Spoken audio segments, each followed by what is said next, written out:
Let's do it. Are you ready? Oh! This is a Kia Sportage.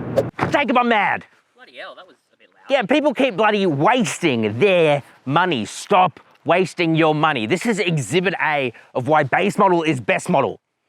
Literally, this thing here, which starts at just under 38,000 Australian dollars, this one here being $7,000 more and coming with like the perfect drivetrain, is why you should spend your money on a base model. You don't need the extra frills. And I can say that, Jacob, because my long-termer at the moment is a Kia Sportage GT line. As much as I love that thing, I'd probably take this and save like the 20 grand. It's a lot more. And you guys are gonna see why you should save your money, just like you should save your money by financing your car through Driver. Yes, we have partnered with fintech startup Driver, who are a consumer-focused finance comparison site who can get you the absolute best financing deals tailored just for you, pre-approved in under 2 minutes with zero impact to your credit score. We like them. They're pretty damn cool. So if you want to check that out, carsauce.com/finance. Jacob, let's review this thing.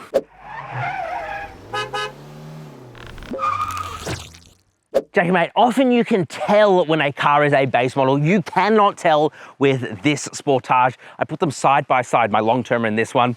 You literally can't tell the difference. You do get these really cool daytime running lights though, some bright LED headlights.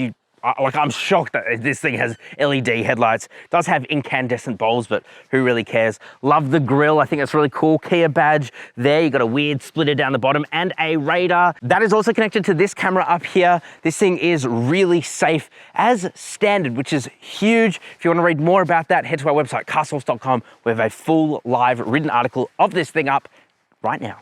How cool is that? Can I just say I love the front of this car? Mate, this thing is stunning. One of the best looking SUVs out there.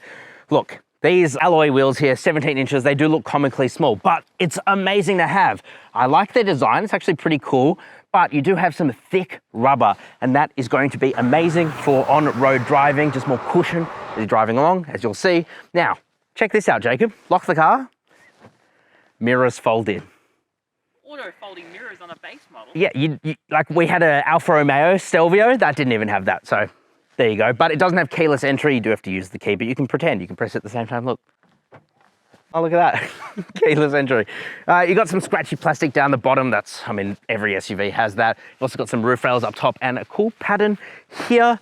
Jacob, the back. This is what I love. So you see these tail lights here? They have this really cool LED effect to them. Another incandescent bulb again, who really cares? Sportage badge there, Kia badge there, 4X, because this is the all-wheel drive. We'll come back to the engines a bit later, but this one here has my favorite drivetrain, which is the diesel. And then down the bottom, you've got a pretty mean looking diffuser. But otherwise, it's a really good SUV. Jacob? Talk about the interior. Okay, so coming into the interior of the Kia Sportage base model, you'd think that it would be quite yucky, but actually it's quite yummy. So what do you miss out on? Well, first of all, you get scratchy materials dotted around in places that it would otherwise be soft touch. That isn't just a feeling thing. That actually helps to soak up road noise, hard materials, reflect noise. So it's a little bit louder in here, though it's not really noticeable. The build quality, though, is still excellent. And when you're sitting here, it almost feels identical. You also miss out on the nicer displays that you would get. So, you don't get the dual curved displays. You do still get dual displays. The infotainment display works really well. It's an 8-inch unit, but it's fine. Like, it's super snappy and responsive. Plus, this actually has wireless Apple CarPlay and Android Auto, whereas the 12.3 inch, if it does have navigation because of a feud between Hyundai Kia Motor Group and either Apple or Google, they won't enable wireless in their better screens. It makes no sense. Really silly, man. And then up in front of you, you get a digital instrument cluster. It's pretty low resolution. On the left-hand side, speedometer, right-hand side, you got your revs. In the center, though, you have a screen that's pretty much shows absolutely everything you would get on the nicer displays anyway. It's just not as nice. It's kind of the moral of the story here, is that yes, it does feel a little bit cheaper, but you still get almost essentially the same practicality. In some instances, better. You get this knurled metal effect here. It's plastic, but it feels good. The air conditioning controls are super basic. It's completely analog, but it works totally fine. I've got zero complaints. You do miss out on some creature comforts. For example, the wipers are manual. You got to turn them on. There's no sensor. A big whoop, don't really care. This shifter here it feels a bit cheap. You do have some pretty egregious blank buttons here. These would otherwise be your seat controls for heating and cooling, but obviously you don't get that here in the base model. You do get these pretty nice seats though. They are a bit, you know, base model spec being this black cloth, but they are quite supportive. They feel really nice. I've had zero complaints, even though these ones don't have adjustable lumbar support. The steering wheel though, that's the same as what you get in every other Sportage. It's really, really nice to hold on to, and you can control all of the same autonomous driving as you can in any other grade. So that's really good to see. Great to see that it's standard across the range. Also standard across the range is this storage area here that also doubles up as invisible cup holders, but you can hide them away if you want to get, you know, some more space. That's cool. Where you would have a wireless charger, you just get a plastic little area, but again, it doesn't really matter because you have a USB-A port and a USB-C port and a 12-volt socket. Storage as well is good with a nice padded center armrest with heaps of storage in there. Glove box is massive as well. Decent size door bins with a cool little grab handle on the door too. I think the moral of the story here, Jacob, and they can't hear you because I forgot the mics at home today, but the moral of the story here is that it is fantastic. It's awesome.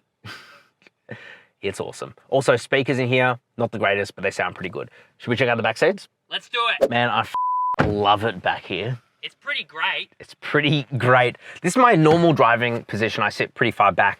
I'm only 5'11", but check out how much room I have.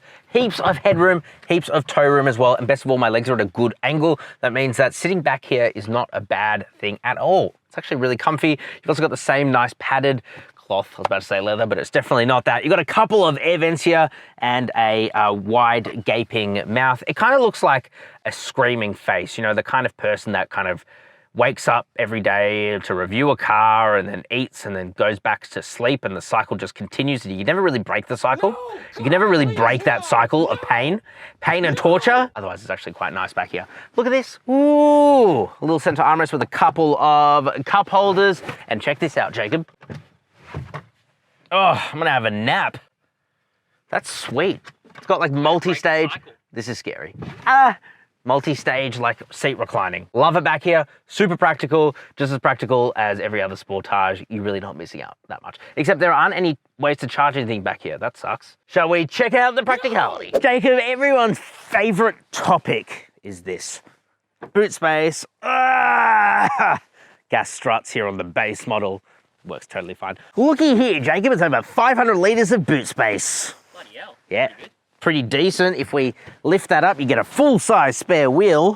That's unbelievable. You can also put down the back seats and then it creates an echo. Listen. Sportage. Sportage. Unreal. You get a lot of space. I think that this thing is extremely practical. I love it. Jacob, you know what I love more? The engine. Let's talk about it. Now, if you're going to be buying yourself a Kia Sportage, there are actually quite a few engine options. So it comes as standard with a 2-litre naturally aspirated petrol engine that is front-wheel drive only, paired to a 6-speed torque converter automatic. It's not the best. It's not very fuel efficient. It's really slow.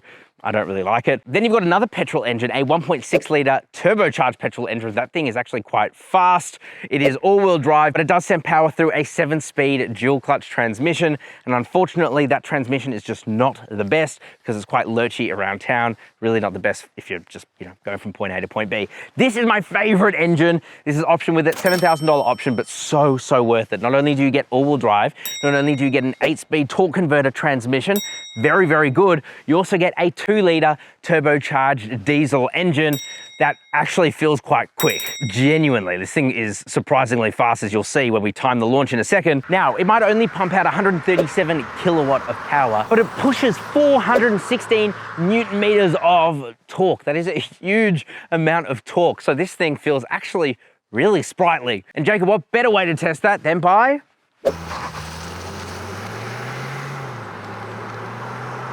Alrighty, car is going into sport mode. Let's brake boost launch it. Let's do it. Are you ready? Oh, this is a Kia Sportage.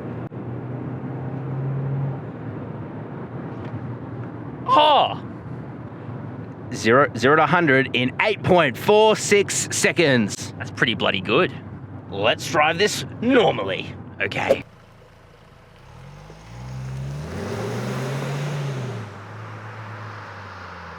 Can't believe you forgot the mics, bro. My bad. So the reason that we're holding a microphone in this way is because I may or may not have forgotten to bring the microphones. And so this is our backup. I feel like a podcast host. Let's talk about how the Kia Sportage drives. Unreal. Unbelievable. Unreal. This is by far the best powertrain for this car. The 2-litre diesel, it just, oh, you put your foot down, daddy gives you a bit of torque. Feels nice. The steering is so perfectly weighted, even in normal mode. The fact that we can even go around a corner at pace like that is just, it's almost unreal, friend. I'm shocked. Yes. Let's put the car into sport mode and give this thing a little bit of sauce. The steering just becomes stupendously heavy. Very, very heavy. Oh, Siri's activated. Siri. Go away. Go away. Oh, this thing was actually tuned in Australia, and you can tell. Something went wrong. Yeah, Please try with again. your head, you idiot. This thing has been tuned on Australian roads, and you can really, really tell because it is just the most comfortable little SUV at this price point. It's not even a competition, friend. This is genuinely amazing. I'm actually shocked. Yeah. I don't know what else to say. There's not much more to say. This is literally class leading. Oh, I love steering this thing around the corners. Saucy corners. Here we go. Come on, come on. Turn. It does a great job. Hear that understeer there a little bit? I mean, it is still a family SUV. Oh. You're poking me in the face, Jacob. Sorry. Imagine taking that out of context. This is unreal, dude. Like, This is actually so fast. seriously, in all seriousness, like, not to mention fuel economy. So right now, even though we've been driving like an idiot, we're averaging 6.6 litres per 100 kilometers. That is unbelievable. Praise diesel. Praise diesel. I can't believe these are going to be going away. Not to mention the all-wheel drive here works amazingly well. I feel like I've said that a lot, but it does. Front-wheel drive bias sends power to the rear when it needs to. You don't notice it there. There's no stupid torque steer when you really put your foot down. It just manages the power distribution so damn well. I don't remember the last time I've been in a car this cheap that drives this well. Like, genuinely. Not to mention an SUV. An SUV of all things. It's easy to forget. All right, friend, we're at Saucy Corner. We're going to have to give this thing a little bit of sauce, as per usual. You might get poked a little bit, just warning you. You ready? Yeah. Brake boost launch. Bada bing, bada boom. Oh, far out. The torquiness of this engine is unreal. Whee. All right, ready? Careful. Dude, that is unbelievably good. What the f? My headphone bud fell out. Oh no. That is unreal. Okay, road noise. It's like not the quietest car in the world, but it's fine. To me, it's excellent right now. I bet it is. You've got your headphones in. You're on sensory shutdown. Me though, I'm on sensory overload here. Oh, God. I don't know, man. I'm really impressed. I'm blown away. Should we get into our final thoughts? Yes. Alrighty, Jacob. Final thoughts on the Kia Sportage base model. Is it the best model? Yes. Now, do you need it with this diesel? No, it does make the driving experience a lot better, but if you want to save yourself some money, going for the 2-litre automatic, front-wheel drive, you know, it's not going to knock your socks off, but it's decent, and that is an amazing, amazing price. I really love this thing. I think it ticks all the boxes, literally all the boxes. 7-year warranty too, you can't really go wrong. Let us know what you guys think down in the comment section. Yes, below that, like button, subscribe to the channel if you are new. We would love to have you around. Click over there if you want to watch our Kia Seltos review, this thing's smaller baby brother that's just been updated. Plus our Nissan X-Trail over there, and if you need financing, yeah, click over there. Jacob, ciao for now.